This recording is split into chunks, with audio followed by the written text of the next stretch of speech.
noches, bienvenidos a la presentación del portafolio de Rafael Jiménez en el marco de la exposición temporal Los colores del conflicto, reconstruyendo nuestras memorias de 1980 al 2000, que se encuentra en el lugar de la memoria, la tolerancia y la inclusión social.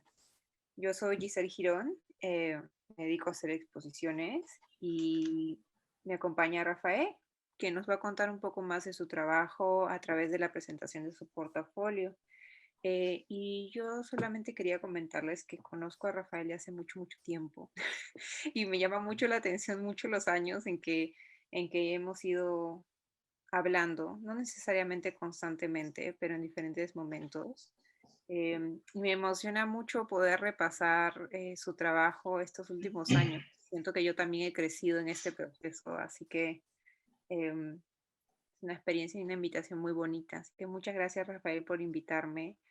Y bueno, sí, no sé si nos puedes contar un poquito más de ti primero, y también así podemos empezar, que nos cuentes también esa transición entre tus estudios en diseño gráfico y posteriormente en las artes plásticas a través de uno de los primeros proyectos de los cuales nos vas a presentar el día de hoy. Sí, ¿qué tal, Giselle? Buenas noches con todos. Ante todo, agradecer a LUM por la invitación para esta presentación de portafolio y sobre todo a Giselle también por estar aquí acompañándome esta noche. De hecho, como mencionaba ella, la conozco ya hace unos años, bueno, la conocí cuando estábamos con el Grupo Gallinazo, que es uno de mis colectivos que ya les hablaré un poco más adelante sobre ellos, bueno, sobre nosotros. Y bueno, sí, yo tengo, bueno, en el 2019 egresé de la Escuela de Bellas Artes en Artes Plásticas y Visuales en la especialidad de pintura y tengo estudios previos de diseño gráfico en Toulouse-Lautrec, donde, bueno, ahí se, se podría decir que nació el interés por las artes, ¿no? Llevaba algunos cursos también de ilustración, por ejemplo, entonces me llamaba mucho la atención. Lo mío no es que haya nacido con el don y dibujaba desde que tenía 5 años, no, lo mío creo que fui descubriéndolo poco a poco y creo que fue clave estudiar diseño previamente para poder decidirme por la carrera de artes luego, ¿no? Y de hecho ya cuando llego a Bellas Artes, el tema o la necesidad que tenía era de hacer confluir estas dos especialidades, ¿no? Estas dos técnicas, tanto lo digital con lo manual, en este caso la pintura. Y bueno, así ha sido mi paso por estos años. Ya dentro de la escuela eh, he llevado varios talleres donde en uno de ellos, que fue el de pintura, realizo una de mis primeras obras que creo que es el punto de partida para poder conversar un poco más de toda esta transición que he tenido a lo largo de los años. Y es esta obra que la titulo Origen. Paradójicamente, también recién me doy cuenta de que es aquí donde comienza mi desarrollo como artista y a cumplir los objetivos que tenía, ¿no? Que era hacer confluir estas dos especialidades. Y bueno, en este caso eh, les presento la obra Origen. Aquí hago un autorretrato donde expongo parte de mi identidad, ¿no? Ya sea los primeros trazos, como se pueden observar ahí, ¿no? También un poco de mi identidad cultural a raíz de los videojuegos, que a mí de niño me gustaba mucho estar en eso. Luego también un poco más de mis sueños, ¿no? De mis objetivos. Y sobre todo aquí, esta es la primera obra donde empleo lo aprendido previamente en Toulouse, ¿no? Que era la ilustración a lápices de colores. Entonces acá uso impresión sobre canvas, o sea, sobre lienzo, y encima también pinto con lápices de colores. Y también dando esta connotación de niñez, pues, ¿no? De mis primeros trazos que yo realizaba previamente.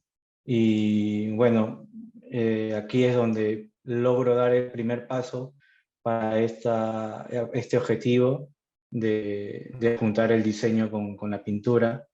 Y bueno, eso es lo que le podría hablar sobre esta obra. Rafael, y solamente para un poco que las personas que nos ven el día de hoy sepan, sepan un poco más de también tu entrada a los videojuegos y al mundo digital y por qué esto te va a interesar en particular, porque como vamos a ver en los siguientes trabajos, el mundo digital y particularmente el lenguaje digital es algo que siempre está presente en tu trabajo como, como una suerte tanto de estrategia como una herramienta para pensar temporalidades de otra forma, ¿no? Algo que a mí me llamaba mucho la atención de este trabajo era cómo habías creado un pequeño paisaje en el cual existían diferentes temporalidades, ¿no? Que después me he ido dando cuenta que está muy presente en tu chamba, ¿no? Que mezclas siempre diferentes tiempos. No sé si nos puedes comentar un poquito más de eso antes que pasemos a la siguiente, donde ya veremos que hay un uso más grande de las nuevas tecnologías, ¿no? Y de los lenguajes digitales. Sí, claro, justamente, bueno, em, tal vez mi interés por lo digital y por lo tecnológico en general nace por lo que veía de mi padre, ¿no? Mi padre es ingeniero de sistemas, entonces siempre estaba pegada en la computadora y, por ejemplo, cuando lo acompañaba a su trabajo, él me llevaba y lo primero que tenía al lado era una computadora y me sentaba ahí y todo el rato que lo esperaba estaba jugando videojuegos, ¿no? Y de ahí nace esa inquietud por los videojuegos, por esa cultura visual que tengo, ¿no? Y, y de hecho, a lo largo de los años se ha ido quedando eso y tal vez por ahí nazca esa necesidad de estudiar diseño, aunque en realidad mi primera opción siempre fue las artes plásticas. Pero bueno, por necesidad económica, tal vez opté por primero estudiar diseño, aunque no lo llegué a terminar, pues, ¿no? Decidí en medio camino seguir mis sueños, pues, ¿no? De chico y creo que en el diseño, por más que me sentía cómodo, no me sentía vivo, ¿no? Y creo que era lo que no me estaba dando el diseño y lo que pude encontrar en artes, ¿no? Y por eso plasmo parte de ese periodo en esta obra. Muchas gracias, Rafael. Sí, creo que es muy cierto también mencionar que muchas veces estas decisiones que tomamos también están muy guiadas por factores económicos, factores sociales, presiones familiares, ¿no? Particularmente en esta edad en la cual yo siempre he sentido cómo a personas tan jóvenes se les puede demandar saber qué van a hacer por el resto de su vida, ¿no? A una edad en la cual realmente no tenemos ni menor conciencia de quiénes somos, ¿no? Em, no sé, siempre lo he creído como bastante, como una suerte de demanda social muy grande.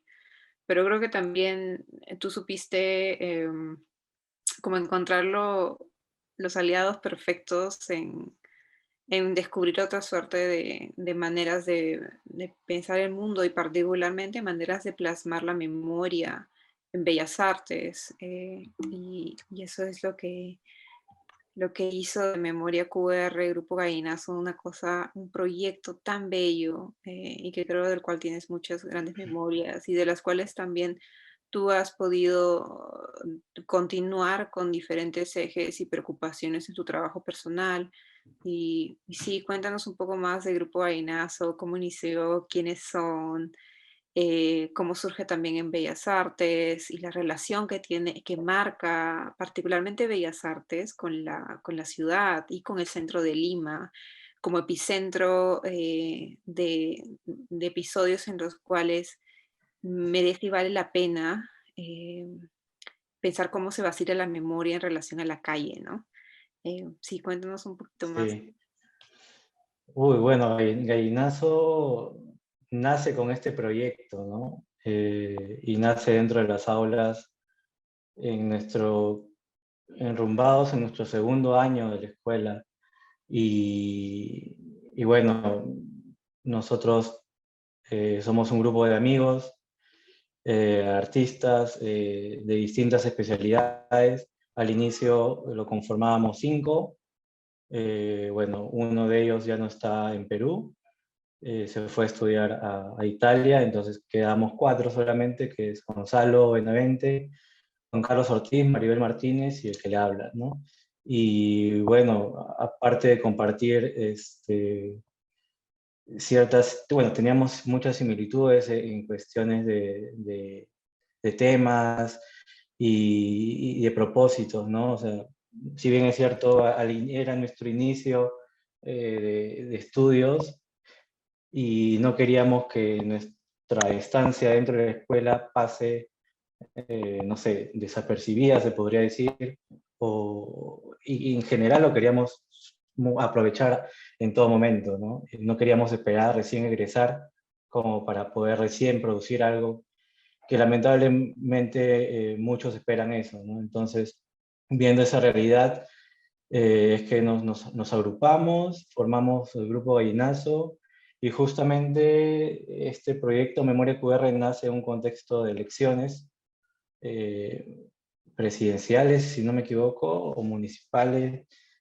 Ya son 6 años, no recuerdo muy bien. Eh, pero sí, nace en un contexto político, ¿no? Y de elecciones. Y entonces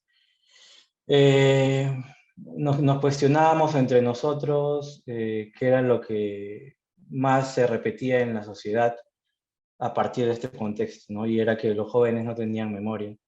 Entonces, en ese entonces éramos más jóvenes de lo que somos ahora. Y bueno, de hecho nos afectaba también porque al ir escuchando esa frase nos íbamos dando cuenta de que sí tenían razón, pues, ¿no? Porque muchos de nosotros, o sea, de nosotros 4, no sabíamos ni siquiera qué era el terrorismo, ¿no? Y ni siquiera habíamos escuchado algunos eh, en el colegio algo sobre ese periodo. Entonces, esa fue totalmente un impulso para nosotros decidir enrumbarnos por hacer memoria. Y bueno, con Gallinazo es que comienza mi trabajo dentro del campo de la memoria, ¿no? Y bueno, este trabajo trata de elaborar ciertos códigos QR, donde al inicio vinculamos información sobre algún caso en específico. Nosotros abordamos ciertos espacios donde había ocurrido un suceso trascendental y, se podría decir que vinculábamos al QR la información de lo que había pasado en dicho lugar, ¿no? Y así hacíamos confluir el pasado con el presente, ¿no? Entonces, al inicio fue así, luego ya poco a poco fuimos nosotros mismos produciendo nuestros propios textos a partir de la investigación que realizamos, recorrimos toda la ciudad, bueno, todo el cercado de Lima y Lince en Miraflores, Tarata en Miraflores, y en Lince fue el caso de Melissa Alfaro, estos viniles en las aceras, ¿no? Entonces, así pasó un año y luego de eso nos fuimos dando cuenta, y en particular, yo no me sentía muy cómodo solamente con ir y pegar, ¿no? Ir y pegar. De hecho, sentía que sí estábamos aportando, pero no sentía que había un vínculo con, con los personajes principales de esta memoria que vendrían a ser los familiares. Entonces, ahí nace esta necesidad por vincularnos con ellos, por contactarlos poco a poco. Al inicio, contactamos a familiares de la Cantuta, y es ahí donde nace este QR que es, bueno, que lo titulamos QR Cantuta, y en esto también nace la necesidad de ir más allá del vinil, ¿no? Ya tal vez involucrarnos un poco más en la producción desde nuestras especialidades en el arte, ¿no?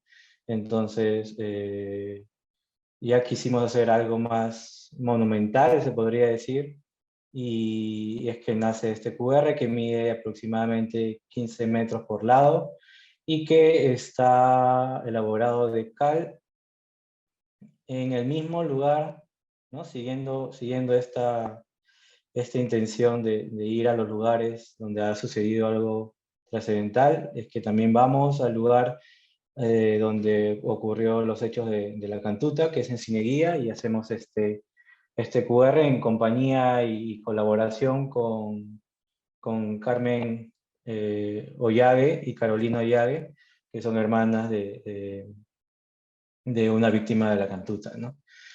Y bueno, también tuvimos el apoyo de un amigo que vino de México, que hicimos esta vista anterior que se veía aérea, entonces este trabajo fue bastante, repercutió bastante, ¿no?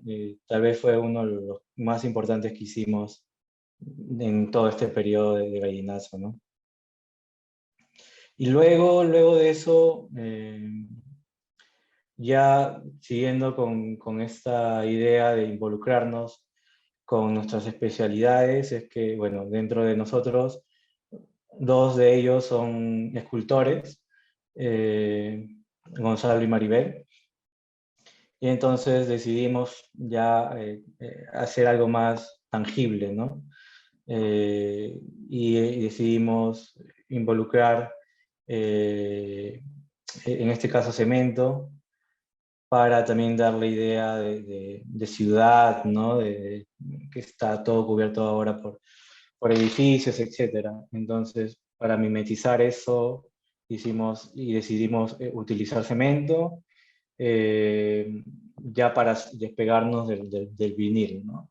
Esta obra, hicimos 4 piezas de QR, que era simplemente transformar lo que ya habíamos hecho en vinil, en cemento, y tocábamos los mismos temas, pero en este caso, estas piezas eh, formaron parte de una exposición que se llamó Operación Tigre, que se llevó a cabo en el Centro Cultural de Bellas Artes. Y bueno, y también esta manera de hacer el QR nació de la necesidad de también insertarnos dentro de las galerías, ¿no? Porque siempre habíamos estado en el espacio público, pero también queríamos llevar un poco de memoria adentro, ¿no? En lo privado. Entonces, siempre habíamos estado en lo público y esta era la manera en cómo poder insertarnos dentro de las galerías, ¿no? Luego de esto viene ya algo mucho más colectivo, ¿no? En este caso fue en el marco de la exposición justamente Memoria QR, que se llevó a cabo en el Museo de Arte de San Marcos, que lamentablemente por pandemia tuvo que cancelarse la inauguración, pero hicimos una exposición alternativa virtual, ¿no? Y en este caso, y en esos meses de pandemia, nos ideamos una nueva obra, ¿no? Y fue esta, porque en realidad esta ya teníamos un antecedente, pero simplemente con fotografías de archivo, ¿no? De una base de datos que teníamos de la Defensoría. Pero eh, adecuamos esa obra a la virtualidad, ¿no? Que era lo que demandaba en ese momento.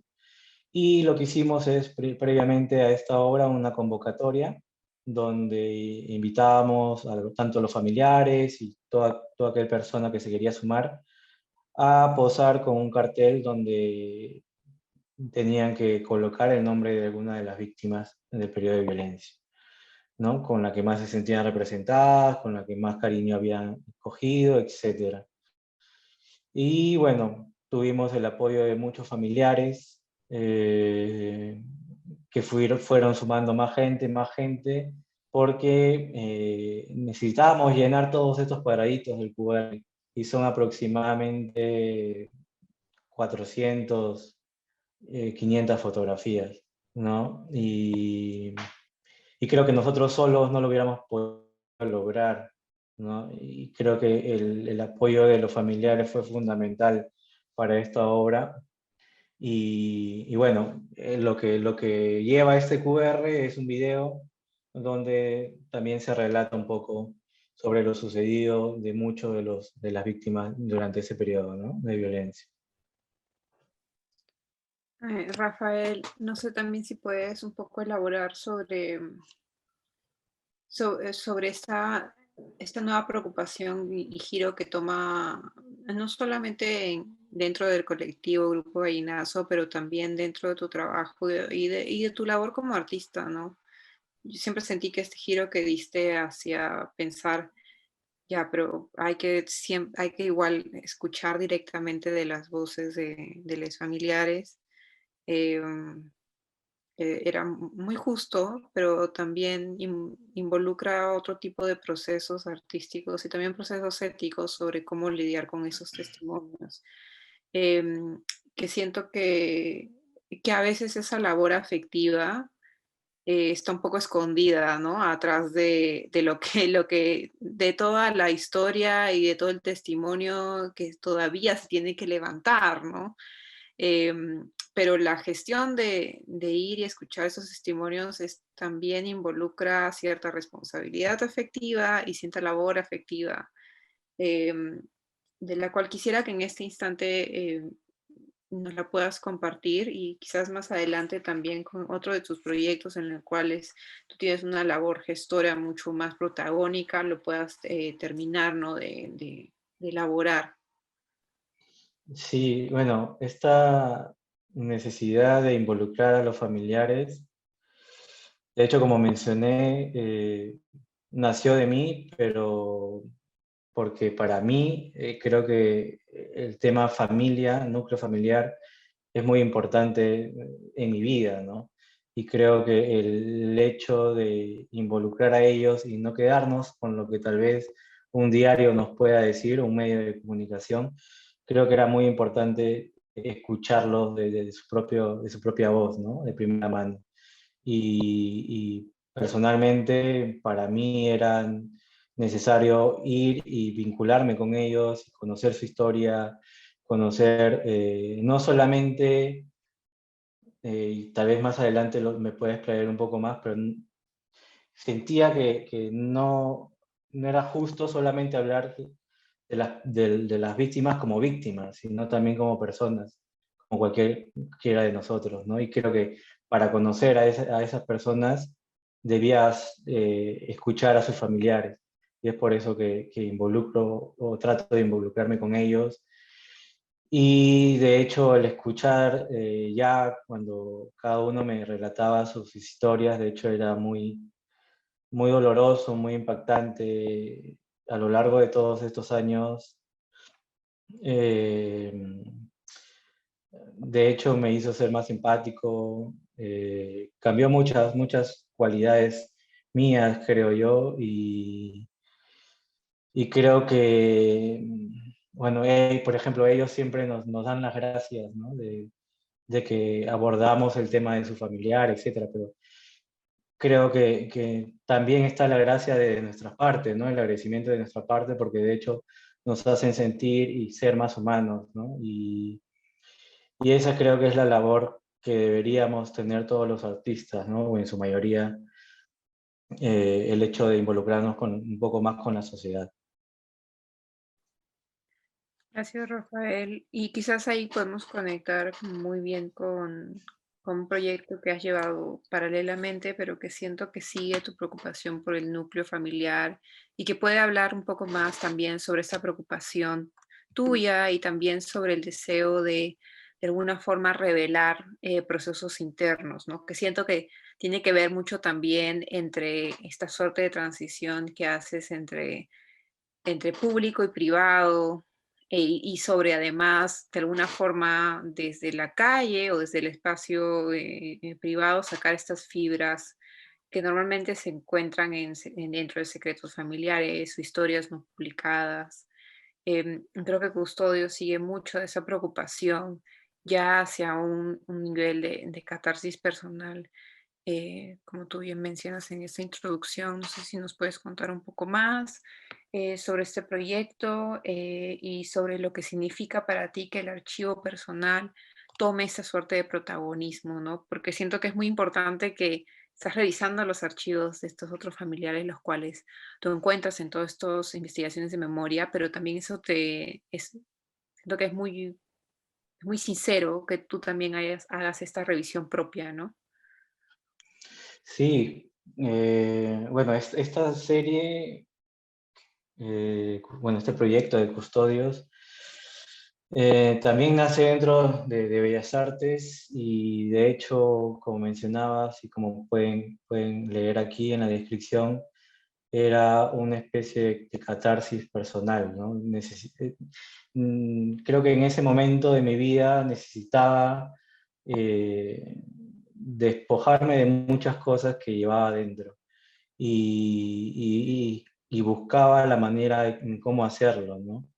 De hecho, el tema del archivo es muy fundamental también porque eh, dentro de la mayoría de mis trabajos involucro también el archivo, ¿no? Y creo que el revisar todos los objetos, todo el material documental que podía yo preservar de mi familia, era muy nutritivo para esa catarsis que deseaba hacer, porque tenía que primero darme cuenta en qué clase de núcleo familiar estaba yo, ¿no? Porque obviamente, como todo joven, o como la mayoría, no sé, que al menos sus padres son separados, llevamos cierta vida distinta y cierto enfrentamiento o a la hora de afrontar la realidad de la sociedad distinta, ¿no? Porque de hecho el tema de la separación fue muy fuerte para mí, pero no lo exteriorizara. Entonces, lo guardaba dentro de mí y se podría decir que siendo muy joven lo supe manejar, entre comillas, porque mis compañeros de colegio, por ejemplo, eh, se evidenciaba esa familia disfuncional, por ejemplo, en sus malas notas, en su comportamiento, etcétera. Y en cambio yo no era así, entonces luego de eso y llegar a este punto de catarsis, me daba cuenta de muchas cosas que había logrado y soportado y que necesitaba dejar ir.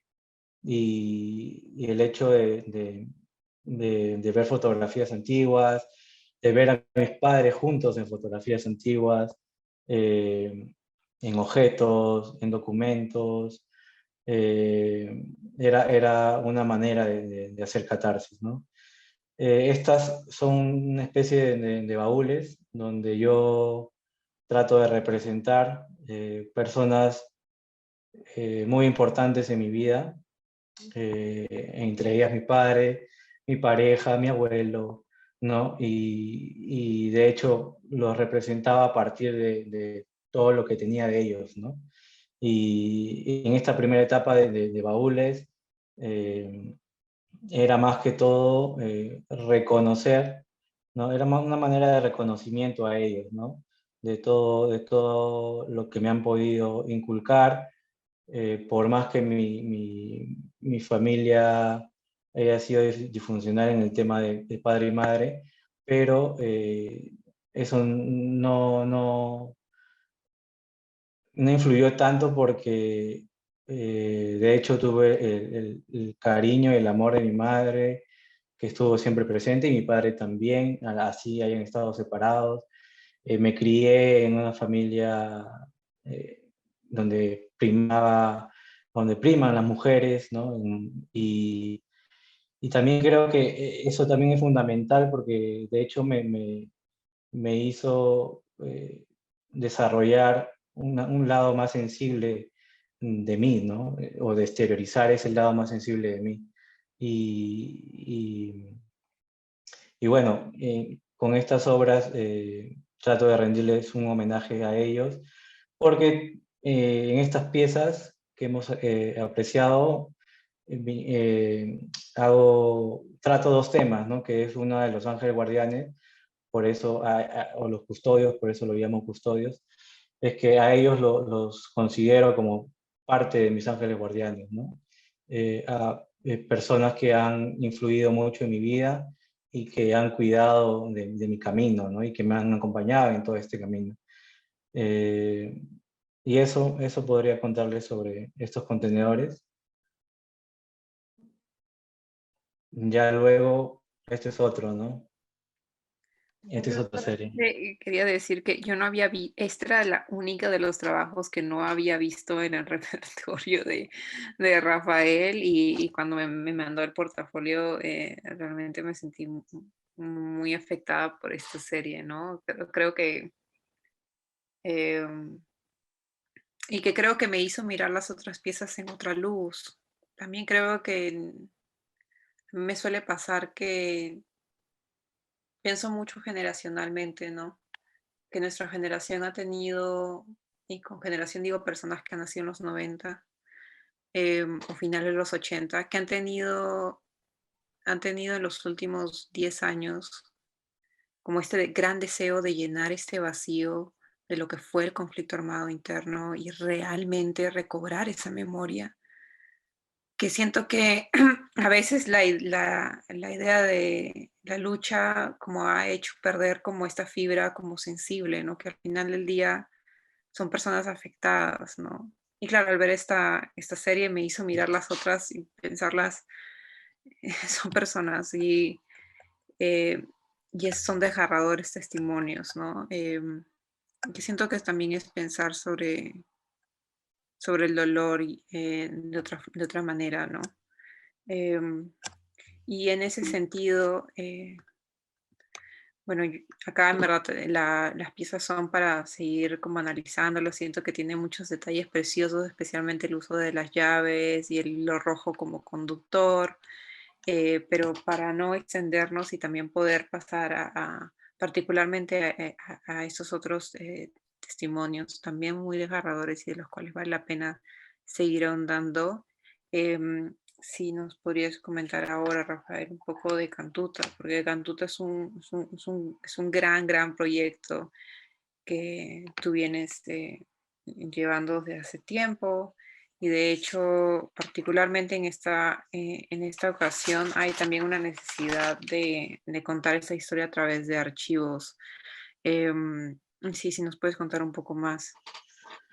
Sí, esto de hecho fue mi penúltimo año de la escuela, donde ya tenía todo este tema de la necesidad de hacer memoria, ¿no? Dentro de mí y de hecho quería centrarme en solo un caso en esta oportunidad y escogí Cantuta porque con Gallinazo había tenido ese vínculo directo y esa comunicación con los familiares que sabía que iba a poder contar con ellos, ¿no? Si bien es cierto, este es un proyecto que se inició en el 2018, pero actualmente sigue totalmente vigente y sigue súper abierto porque ese era uno de los objetivos. En realidad, al iniciar este proyecto no tenía ningún objetivo, solamente quería al inicio revisar los archivos y deseaba que encontrar en esos archivos algo que me enrumbe a un proyecto con un objetivo más cerrado, se podría decir, ¿no? Pero a las finales no caí en eso, no sentí la necesidad de tener un objetivo cerrado. Si bien es cierto, trabajo con archivos, el primer paso para este proyecto fue visitar cineguía, donde se encontraban las 4 fosas de los estudiantes y el profesor de la cantuta, y ver qué me hablaba del lugar, ¿no? Qué me decía, qué me contaba a partir de lo que podía encontrar ahí, a partir de los sonidos que podría percibir por ahí, o de las personas que podría encontrar tal vez. Y de hecho decidí ir sin una investigación previa. Por eso es que más adelante van a poder ver obras que luego corroboro con material de archivo, ¿no? Acá hago toda una cartografía del caso, ¿no? Tal vez con una técnica de criminalística, se podría decir, y de hecho ahí pongo cierta información de diarios, ¿no? Y en, en estas notas también coloco los nombres, coloco quiénes fueron, qué cargos tenían, etcétera, para poco a poco ir entendiendo el caso en su magnitud. Cuando visité Cineguía, lo primero que encontré fue un basural. Y lamentablemente fue muy impactante porque se suponía o se supone que aún no se encuentran los restos de 5 estudiantes. Y encontrar esas fosas que podrían servir para seguir buscando eh, y poder sanar el dolor de una manera de sus familiares, pues no fue muy sorpresivo encontrarlo como un basural, ¿no? Y de hecho, lo primero que hice fue recolectar algunas cosas. ¿Por qué? Porque muchas cosas de las que veía ahí eran objetos que siento que se han quedado en el tiempo, porque si podemos pasar por Fallicel, son objetos de los 90, fines de los 80, cartas que tenían fechas. Encontré una bolsa con muchas cartas y muchos documentos de personas X, y que luego intenté ver la manera en cómo se conectaba con el caso, ¿no? No hay una manera directa de conectarlos porque o sea, ellos no han tenido nada que ver con el caso, pero muchas de las informaciones, tanto de fechas, tanto de direcciones, tanto de muchas otras cosas que pude investigar dentro de estos documentos, sí había una cierta temporalidad de conexión, ¿no? Como mencionaba, fines de los 90, perdón, fines de los 80, 90, bueno, y seguí con esta idea de hacer una especie de investigación criminalística. Así, hice un fichero de todo lo que yo encontraba, ¿no? Este es una ficha, una plantilla de ficha que la saqué de un manual de criminalística, y poco a poco fui rellenándolos de acuerdo a los documentos que encontraba, y así fui desarrollando la historia de otra familia a paralelo de la familia de la Cantuta, ¿no? Y siempre con la intención, ahí fue cuando me di cuenta de que mi objetivo, o tal vez uno de los objetivos, era encontrar conexiones. Y ahí nace también mi necesidad por encontrar conexiones hasta el día de hoy. Tal vez en donde muchos creemos que no hay ningún tipo de conexión, por ejemplo, no sé, en una botella de Coca-Cola con una fotografía mía, por ejemplo, ¿no? Pero si uno se pone a investigar, a determinar fechas, la información va fluyendo, y por ahí podemos encontrar cierto tipo de conexiones, y eso es lo que yo buscaba en este proyecto, ¿no? Luego, ya con una idea de también involucrar lo digital en este proyecto, es que a partir de, por ejemplo, lo que me arrojaban estas fichas, que me podían arrojar direcciones, como mencionaba, años, fechas, etcétera, es que también trataba de buscar conexiones, ya no necesariamente a partir de eso, ¿no? De fechas, de datos, sino de lo visual. Y es por eso que acá involucro lo digital, ¿no? Entonces cogía ciertas direcciones que me arrojaban estas fichas y las colocaba una al costado de otra, las desconstruía en colores, en píxeles en este caso. Ahí es donde empiezo mi inquietud por el píxel y trataba de, y a la hora de construirlo en píxeles, ¿qué más decía, no? O sea, ¿qué más puedo hacer? Entonces, ¿cómo buscar una conexión? Es a partir del color también. Entonces, buscaba que al menos un color se parezca o tenga coincidencia a lo de la otra fotografía, ¿no? Nunca encontré un color igual al otro, pero sí encontré unos tonos similares, ¿no? Y sentía de que por ahí iba el camino, ¿no? Y creo que estas, tal vez exploraciones se podría llamar también, porque en realidad eso lo que yo buscaba en ese momento, me arrojaban cierta información que al inicio ni imaginé llegar a este punto de construir, por ejemplo, una imagen en píxeles, ¿no? Y buscar coincidencias de color mucho menos. Luego de eso, claro, en el tema de mi visita a este lugar de cineguía, encontré, como yo lo mencioné, ciertos objetos, pero también encontré justo en el espacio, bueno, a un costado, si no me equivoco, eh, encontré como que un polvillo rojo y se me hacía muy raro, ¿no? O sea, y sentía que había algo escrito ahí que no era muy legible.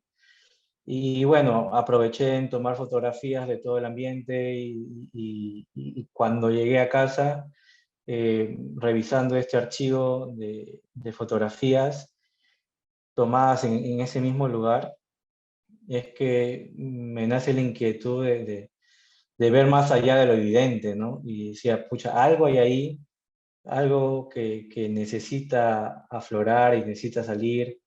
Y bueno, con mis conocimientos de diseño, ¿no? De plataformas de diseño, pude tratar esta imagen en Photoshop e invertir los tonos, ¿no? Y ahí es cuando aflora esta frase que al menos se puede leer que dice olvida.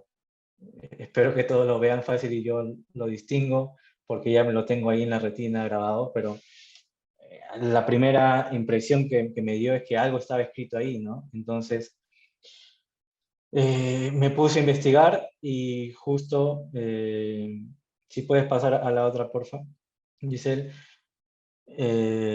Esta fue la foto original y ya cuando hago la investigación me doy cuenta que en la última romería que se hizo en este espacio fue en el 2016, si no me equivoco.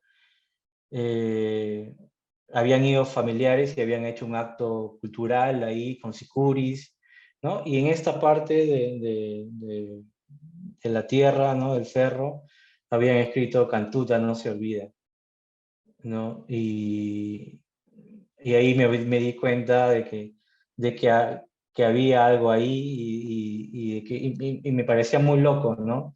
Regresar después de 2 años, porque esto fue en el 2018, de regresar después de 2 años y aún el espacio me seguía hablando, ¿no? Y encontraba, por más que no encontré a alguien que me pueda contar a primera mano qué sucedió ahí, el espacio mismo me habló. Y a partir de estas herramientas digitales que pude utilizar, es que pude determinar qué era lo que me quería decir, ¿no? Y bueno, la siguiente, porfa.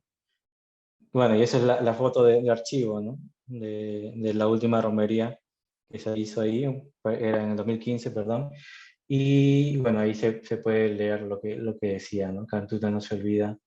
Y, y de hecho encontrar esta conexión del pasado con el presente siguió alimentándome en mi necesidad por hacer memoria y el seguir involucrándome con los familiares y seguir luchando por justicia de la mano de ellos, ¿no? De todas las familias.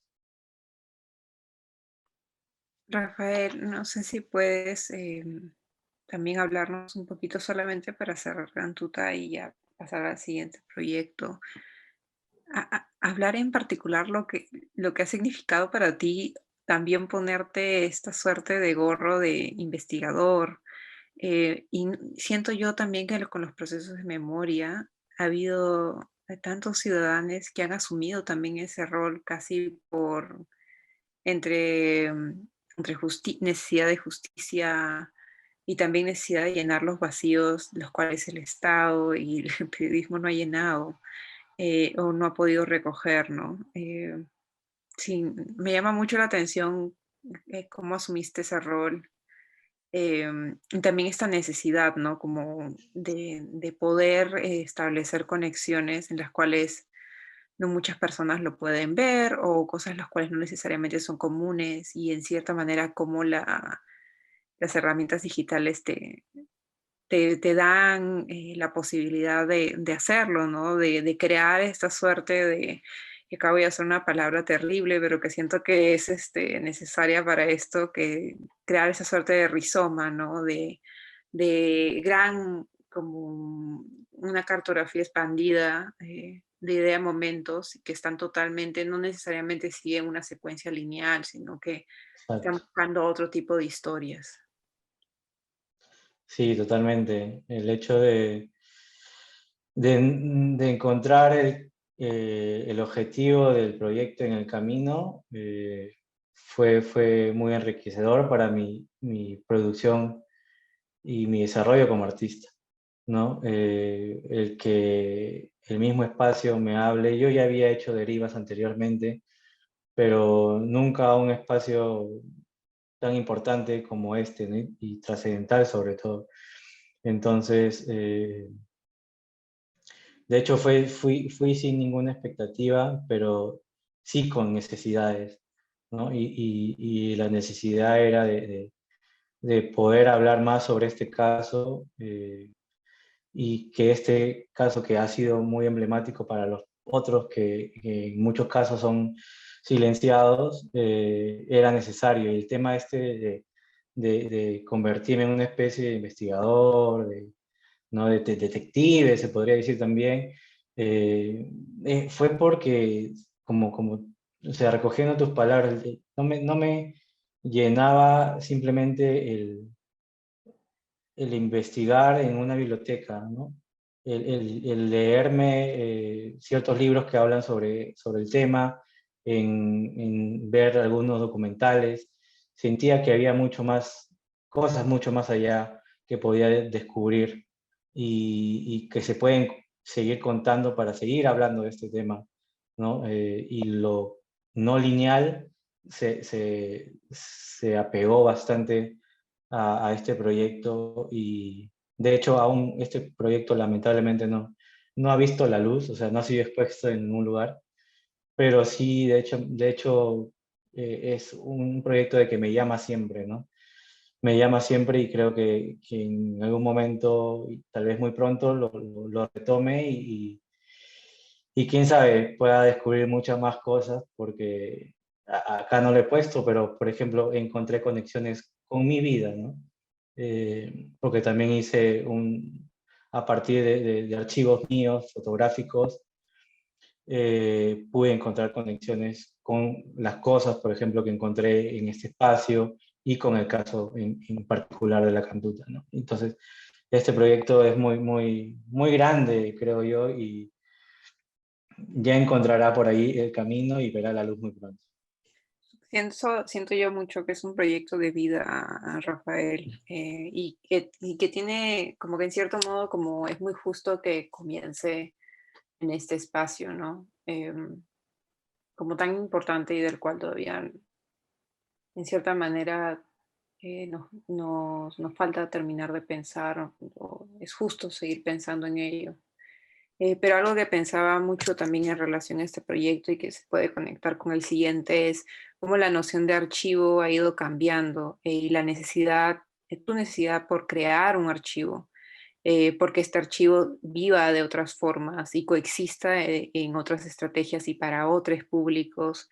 Creo que también se ve de alguna manera amalgamado, o presente también en el siguiente proyecto colectivo el cual vas a desarrollar, eh, de la mano, también con otros colegas, que creo que es muy importante también mencionar, la pedagogía y la gestión cultural, la cual están mucho más presentes en este proyecto Hogares de Memoria. Y que claro, acá también la idea de museo como contenedor de historias, pero también archivo viviente, y pensar el archivo como algo que constantemente está en evolución, no como un libro cerrado.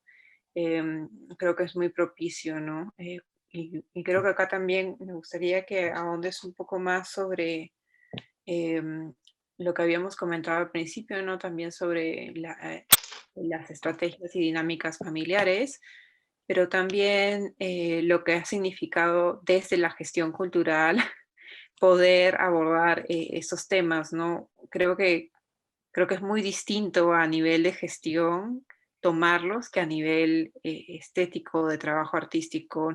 Y no quiero acá poner en jerarquías porque siento que ambas son cuán difíciles, pero se necesita y se toma otro tipo de rol, ¿no? Papel también cuando se enfrenta proyectos de diferente manera, ¿no? Sí, Eh, cuéntanos un poco más de Hogares de Memoria, quiénes estuvieron involucrados, cuáles son las voces que también como tomaron particular protagonismo en desarrollar el proyecto. sí, este proyecto es, bueno, nace a partir de un concurso que se ganó junto con Gonzalo Benavente, que forma parte de Gallinazo, y con Flor Orihuela, que es mi pareja y que, bueno, ella está en el área de pedagogía. Y de hecho, al crear este proyecto, sentíamos la necesidad de ya ponernos en otro papel, ¿no? De hecho, era una responsabilidad muy enorme, pero nos sentíamos capaces de poder hacerlo. Y al ver una carencia enorme de espacios de memoria, eh, que en su mayoría o son desconocidos o han sido descuidados por el Estado, y que actualmente solo eh, predominan unos cuantos, ¿no? El Ojo que Llora, propio LUM, y bueno, en otras regiones también por ahí algunos, pero sentíamos esa necesidad de poder crear más espacios de memoria, pero ya no desde una cabeza institucional, sino desde un lado más cultural y artístico, y que se involucre directamente con los familiares, ¿no? Y es ahí donde nace Hogares de Memoria, donde involucramos los propios hogares de los familiares de las víctimas del periodo de violencia, y trabajamos de la mano con ellos para poder crear una especie de museo no convencional dentro de sus espacios, ¿no? Eh, entonces, ese era el objetivo, convertir sus hogares en museos alternativos, donde los vecinos, donde el público interesado y en general puedan visitarlo y conocer de primera mano estas historias. Para iniciar, comenzamos con la inauguración de dos hogares. El primero fue de Martín Roca y el segundo de Kenneth Ansualdo, ambos por el caso de sótanos del CIE. Luego, Hogares de Memoria 3 y 4 fue Cantuta, pero a diferencia de los dos primeros, esta inauguración nos tomó 2 años. ¿Por qué? Porque llegó la pandemia, iba a ser la inauguración presencial, pero todos los protocolos nos impedía poder realizar algo físico, presencial, y de hecho, para no perder todo lo que ya habíamos recogido y trabajado, decidimos ponernos el reto de hacerlo virtual, y se llegó a hacer virtualmente también esta etapa. Ya luego, el año pasado, eh, pudimos, perdón, llegar a los hogares, visitarlos y hacer todo el montaje. Bueno, para explicar rápidamente, la creación de estos espacios consistía en, primero, hacer una convocatoria de artistas donde ellos puedan elaborar y donar una obra, ya sea actual o pasada, que tenga relación con el tema que estamos tratando, con el caso que estamos tratando, y estas obras puedan ser expuestas y montadas en cada hogar, ¿no? Luego, también se implementaba material de archivo de primera mano de los propios familiares, ya sea álbumes fotográficos, ya sea documentos que ellos han guardado de diarios o de los juicios que han tenido, etcétera, ¿no? Es otra manera también de conocer el caso. Y también había una agenda cultural, artística cultural, donde había danza, teatro, performance, etcétera, ¿no? Y ya luego en la virtualidad intentamos hacer también una especie de agenda artístico-cultural, pero de hecho era muy distinto, ¿no? Nos costó bastante, pero igualmente lo hicimos. Y ya luego sentíamos que teníamos que hacer un poquito más de trabajo, sentíamos que faltaba muchas más cosas que hacer, que el proyecto siga creciendo. Decidimos postular a los apoyos económicos del Ministerio de Cultura, lo ganamos. eh, y ahí es donde, con el apoyo de ellos, pudimos desarrollar estos dos materiales, ¿no? Uno que es un catálogo que recoge nuestros 2 años, los 2 años del proyecto.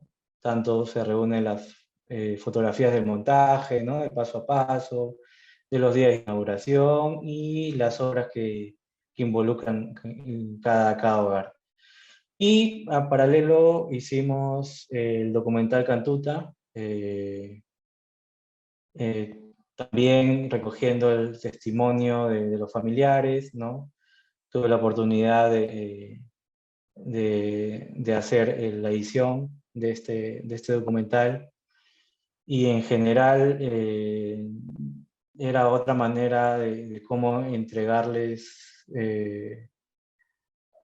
a las personas, al ciudadano, un espacio donde poder conocer ciertos casos y la memoria de cada familiar que guardan, ¿no?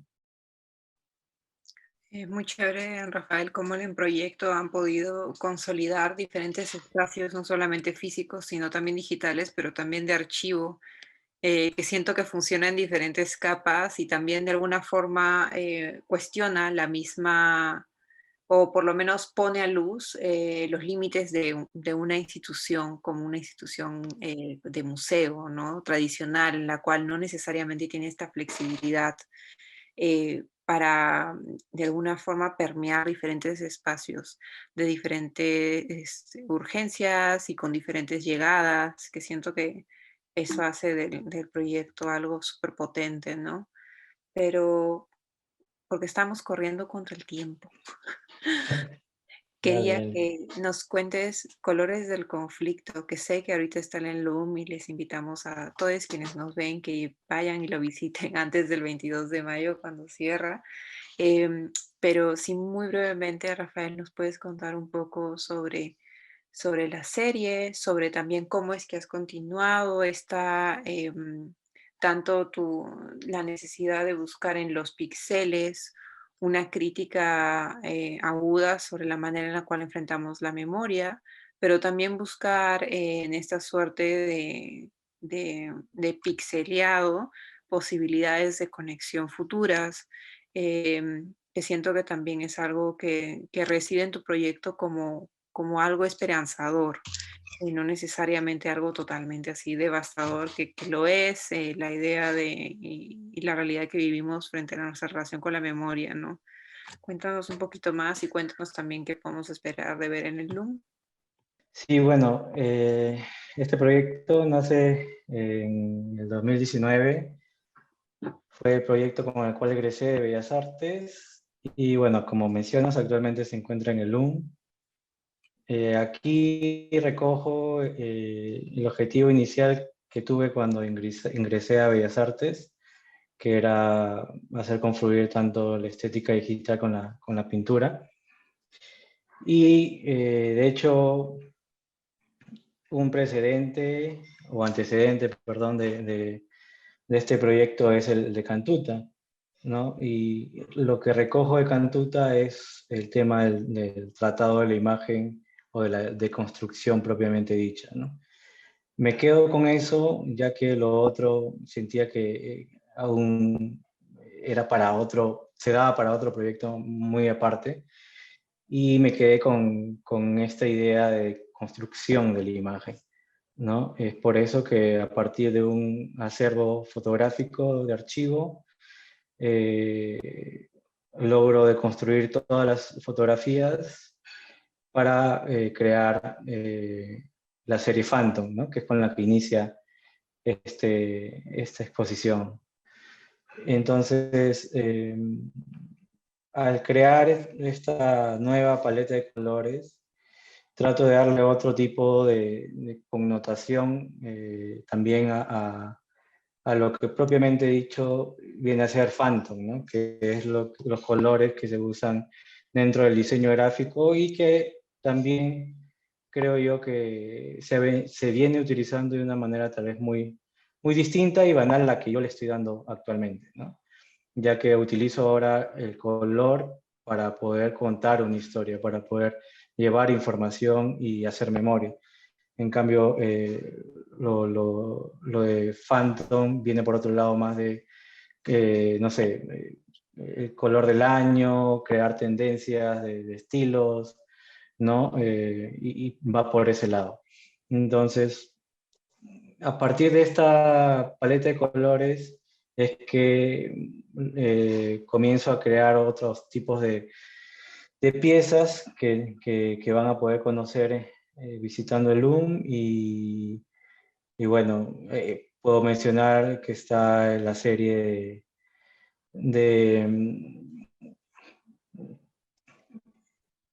pixeladas, está la serie de objetos con memoria, está Mañana sin ayer, ¿no? En pixeladas y No hay mañana sin ayer utilizo el concepto de lenticular, ¿no? Que es estas imágenes que se pueden ver por un lado y por el otro cambia de imagen. Y en este caso, en No hay mañana sin ayer, trabajo también con una fotografía de archivo, ¿no? Que es sobre la deserción de integrantes del MRTA a ese grupo subversivo, ¿no?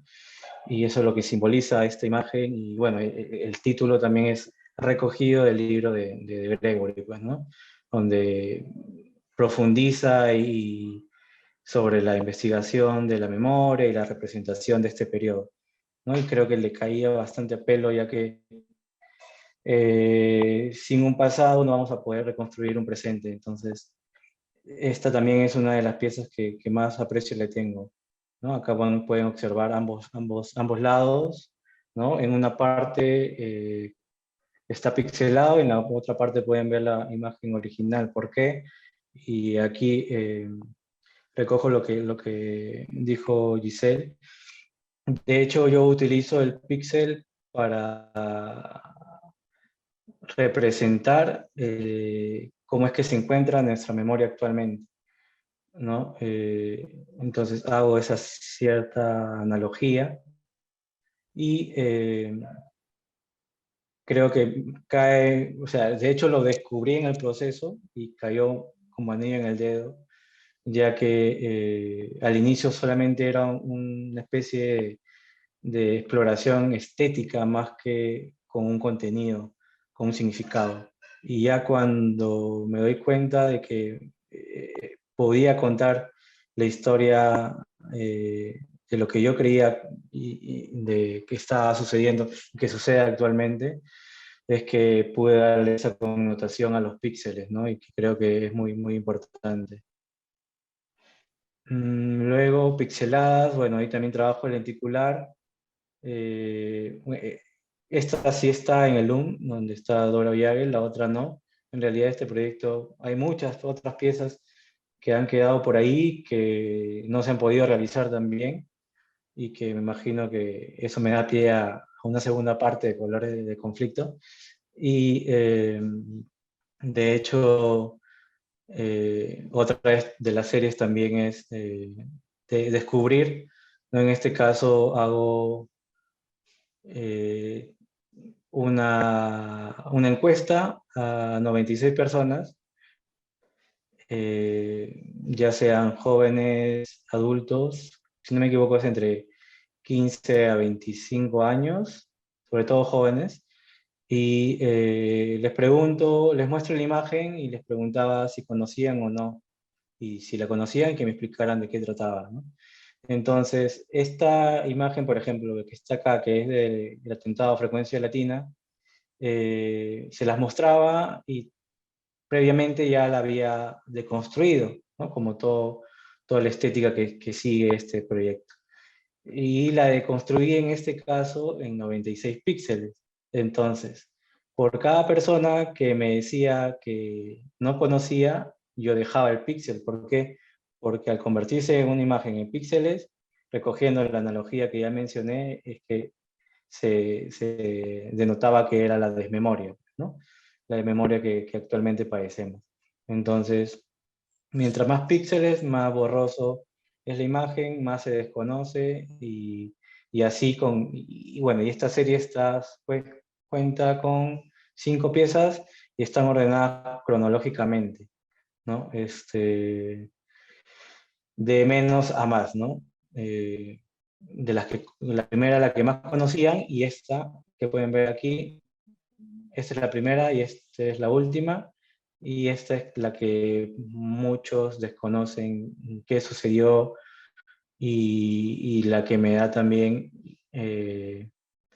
una especie de impulso para seguir haciendo memoria y seguir trabajando este tipo de temática, porque de hecho hay muchas cosas que se desconocen, es más, yo desconozco mucho y eso es lo bonito también tal vez de hacer este tipo de proyectos, porque también me alimento yo de este tipo de casos, ¿no? Y conozco y voy descubriendo justamente, haciendo arte, voy descubriendo muchas cosas que en algunos casos me negaron conocerlas y que actualmente puedo seguir descubriendo y tratar de reconstruir nuestras memorias junto con todos ustedes, ¿no?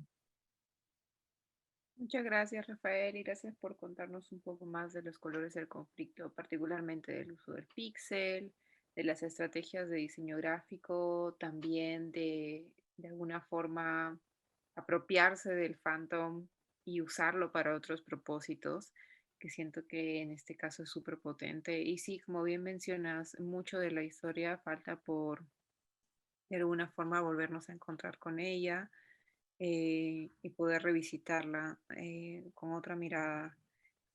Siento también algo que a mí me parece súper desgarrador de la última serie que has presentado y de los porcentajes, es de que también eso tiene alguna proximidad o menos proximidad a Lima. y habla todavía también de la centralización que hay sobre los discursos que existen en relación a la violencia y de dónde ocurrieron, que siento que todavía es una gran hazaña por hacer y que siento que ese es uno de los aportes de la exposición que se encuentra hasta el 22 de mayo en el LUM, y no olviden de visitarla, de realmente plasmar el trabajo todavía por hacer, y las dificultades y las vallas las cuales todavía tenemos en pensar en memoria. Em, Quería tomar esta oportunidad de cierre para agradecer a Lorena Castillo y a Carla Cáceres por su apoyo en gestionar esta presentación de portafolio. Y también quería agradecerte, Rafael, por compartir tanto el día de hoy con nosotros.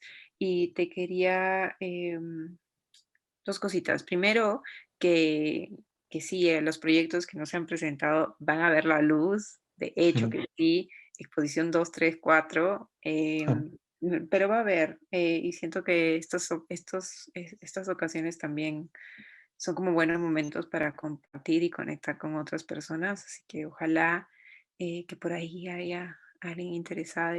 No tiene que ser para exponer, sino también para crear una conversación con Rafael. Y Rafael, tú nos vas a compartir también tus datos de contacto. Em, y sí, bueno, muchas gracias en verdad por compartir tanto. Y gracias a LUM por este espacio. No, gracias a ti, Isel, y al equipo de Loom. De hecho, es muy gratificante que tú estés aquí, de hecho, comentando sobre mi trabajo, sobre todo mi proceso y largo de estos años que, si bien es cierto, no nos hemos visto mucho, pero hemos tenido contactos por ahí y de hecho es muy bonito reencontrarnos de esta manera. Eh, Al público en general, invitarlos a que vayan a visitar la exposición Los Colores del Conflicto y también invitarlos a la visita guiada de este 30, de este sábado 30. Y de hecho van a poder conocer mucho más de este proyecto.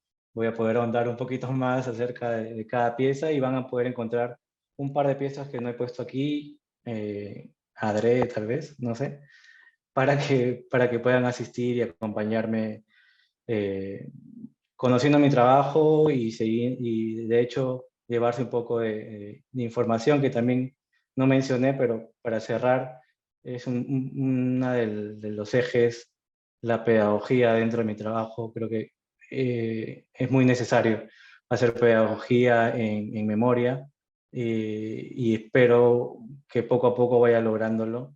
Y nada, nuevamente muchas gracias. Me pueden encontrar sobre todo en Instagram, como Rafael Jiménez Oliver.